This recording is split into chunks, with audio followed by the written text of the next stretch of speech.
Hi fam, Josh here with eDesk Stories, where you can always find the juiciest stories and the hottest tea. In today's installment, the original poster is in a bit of a situation and wants to know if he did the right thing. Am I wrong for knowingly cockblocking one of my employees? For context, I, a 27-year-old male, am a manager at a huge wine shop in Florida.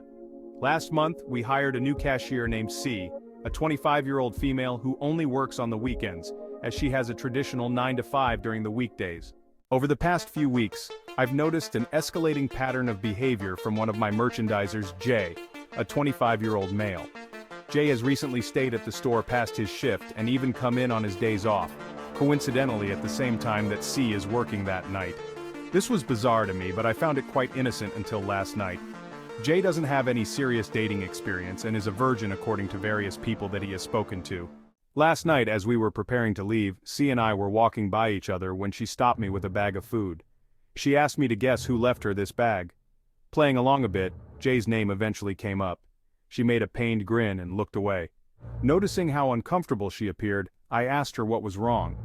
Apparently, Jay on his day off had come in earlier to drop off some food, and she began showing me a series of long texts and paragraphs from Jay. I'm talking about walls of texts with little to no response from C over the past weeks. I eventually learned that Jay has been outside in the sweltering hot parking lot for hours, waiting for her to get off work so he can talk to her. Jay has no car, so he presumably took a bus all the way downtown to engage in this behavior. I assume at this point the proposition is that he will need a ride somewhere.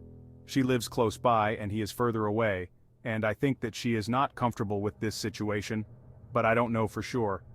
I ask her if she can give me a ride home. I live walking distance from work, so I don't need one, but I want to help present a proposition that will deny him the situation he wants. As C and I walk out together, Jay is waiting for her and approaches the car. I'm standing on the passenger side of the car, looking at my phone to give them space and not intrude on the conversation. I simply give a, "What's up, Jay?"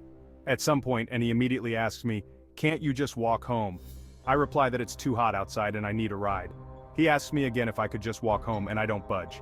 He then blurts out loud, "You're cock-blocking me," in front of C and me. Shocked at the behavior and cringing really hard, I don't acknowledge the comment and go back to looking at my phone.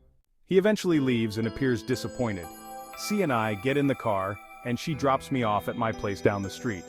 As I'm leaving, she hands me half of the food that she doesn't want to eat. My girlfriend and I eat half the food and really enjoy ourselves. I guess I'm wondering if what I did was overstepping any bounds. People at my workplace thought Jay's gestures were cute, but I don't think they know the extent of the behavior. He's been whispering around to other coworkers that he has a crush on her, and I dislike him having to deal with the humiliation of this situation.